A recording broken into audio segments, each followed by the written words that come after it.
രാഹുലന്മാർക്ക് ഇത് കഷ്ടകാലമാണ്. രാഹുൽ മാങ്കൂട്ടത്തിൽ, രാഹുൽ ഈശ്വർ, പിന്നെ നമ്മുടെ രാഹുൽ ഗാന്ധി. രാഹുൽ മാങ്കൂട്ടത്തിലുമായി ബന്ധപ്പെട്ട് വരുന്ന വിഷയങ്ങളിൽ ഗർഭചിത്രമാണ് പ്രശ്നമെങ്കിൽ ഇവിടെ രാഹുൽ ഈശ്വറിന് സമൂഹ മാധ്യമങ്ങളിലൂടെ പീഡന പരാതി നൽകിയ യുവതിയെ അപമാനിച്ചു എന്ന പരാതിയിലാണ് കേസെടുത്തിരിക്കുന്നത്. ഇനി രാഹുൽ ഗാന്ധിയുടെ വിഷയം മറ്റൊന്നാണ്. രാഹുൽ ഗാന്ധി ഈ ഹെറാൾഡ് കേസുമായിട്ട് ബന്ധപ്പെട്ടിട്ട് മറ്റൊരു കേസിലേക്ക് പോകുന്നു എന്നുള്ളതാണ്. അതുകൊണ്ടാണ് ഞാൻ ഈ രാഹുലന്മാരുടെ കഷ്ടകാലം, രാഹുലന്മാർക്കെല്ലാം ഒരു രാഹുകാലമാണ് എന്ന് പറയേണ്ടിയിരിക്കുന്നത്. അപ്പോൾ ഈ മാങ്കൂട്ടത്തിൽ MLA-ക്കെതിരെ ലൈംഗിക പീഡന പരാതി നൽകിയ യുവതിയെ സമൂഹ മാധ്യമങ്ങളിലൂടെ അപമാനിച്ചെന്ന പരാതി രാഹുൽ ഈശ്വറിനെ കഴിഞ്ഞ ദിവസം പോലീസ് അറസ്റ്റ് ചെയ്തു. ചോദ്യം ചെയ്യലിന് ശേഷമാണ് സൈബർ പോലീസ് രാഹുലിന്റെ അറസ്റ്റ് രേഖപ്പെടുത്തിയത്. ജാമ്യമില്ലാ വകുപ്പ് പ്രകാരമാണ് കേസെടുത്തിരിക്കുന്നത്.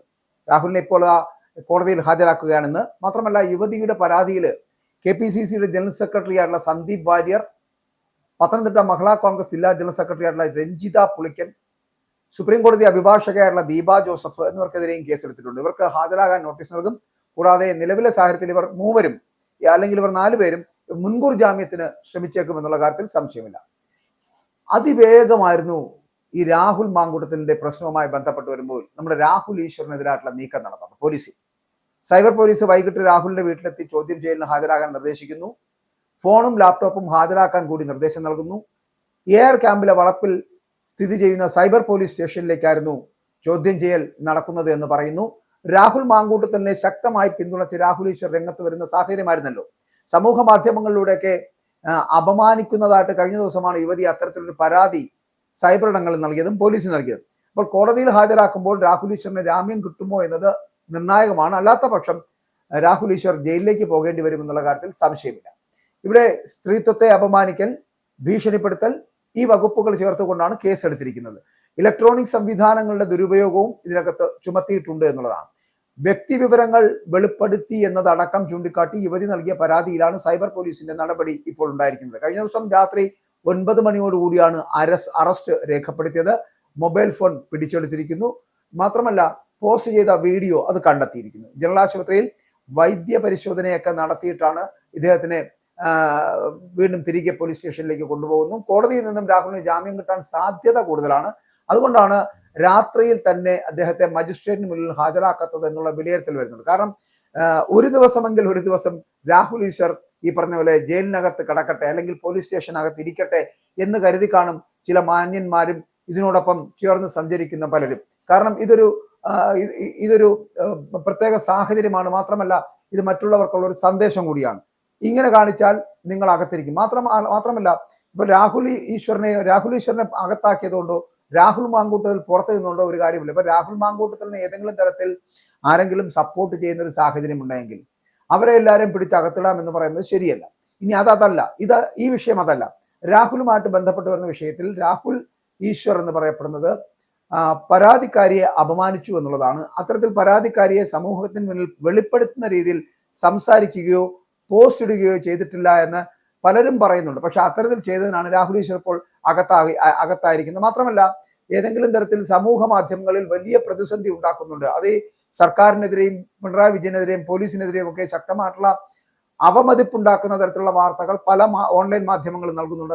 അതുകൊണ്ട് തന്നെ ഓൺലൈൻ മാധ്യമങ്ങളെ അവർക്കൊരു കുരുക്കിടുക എന്നൊരു ലക്ഷ്യത്തോടു കൂടിയാണ് ഇപ്പോൾ ഇത്തരത്തിലുള്ള ഒരു പ്രതിസന്ധി ഘട്ടത്തിലേക്ക് എത്തിയിരിക്കുന്നത് എന്നാണ് നമുക്ക് മനസ്സിലാക്കാൻ കഴിയുന്നത്. ഇവിടെ ഇപ്പോ സോഷ്യൽ മീഡിയ ഉപയോഗിക്കുന്നവരെല്ലാവരും, പലരും ജേർണലിസ്റ്റുകൾ അല്ലാത്തവരുണ്ട് എങ്കിൽ കൂടിയും പലരും വാർത്തകൾ കൈകാര്യം ചെയ്യുന്നുണ്ട്. ആ വാർത്തകളിൽ ശരികളുണ്ട്, ഏറെ തെറ്റുകളും. അപ്പോൾ അത്തരത്തിലുള്ള സാഹചര്യത്തിൽ തെറ്റുകളെ പ്രോത്സാഹിപ്പിക്കുന്നില്ല, പക്ഷെ ശരി പറയേണ്ടതാണ്.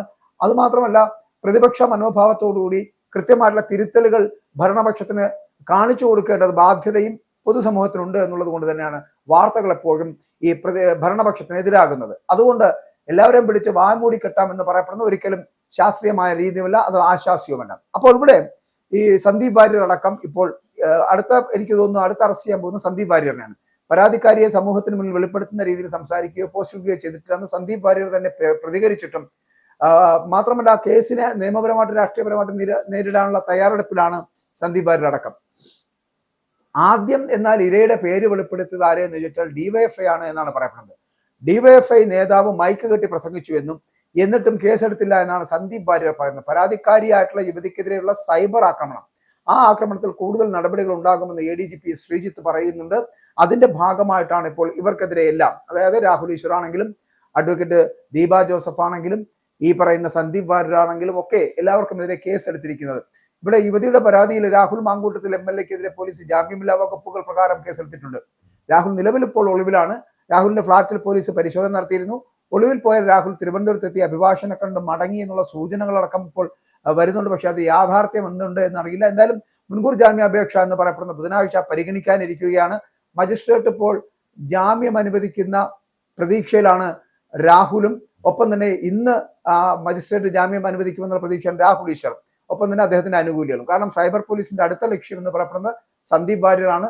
സന്ദീപ് വാര്യരെ ഉടൻ അറസ്റ്റ് ചെയ്യുക എന്നുള്ളതാണ് അവരുടെ ലക്ഷ്യം. എന്തായാലും ഇപ്പോൾ പലരും ചോദിക്കും എന്ത് തെറ്റാണ് രാഹുൽ ഈശ്വർ ചെയ്തത് എന്ന്.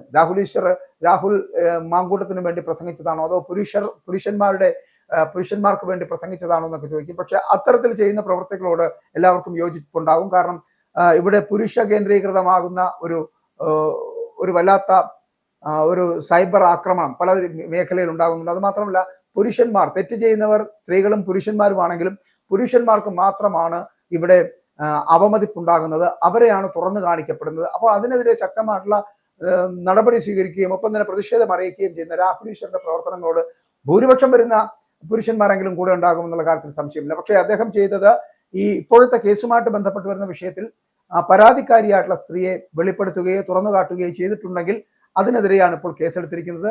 ഇന്ന് ജാമ്യം ലഭിച്ചില്ല എന്നുണ്ടെങ്കിൽ രാഹുൽ ഈശ്വർ ജയിലിലേക്ക് പോകേണ്ടി വരുമെന്നുള്ളതാണ് സ്ഥിതിവിശേഷം.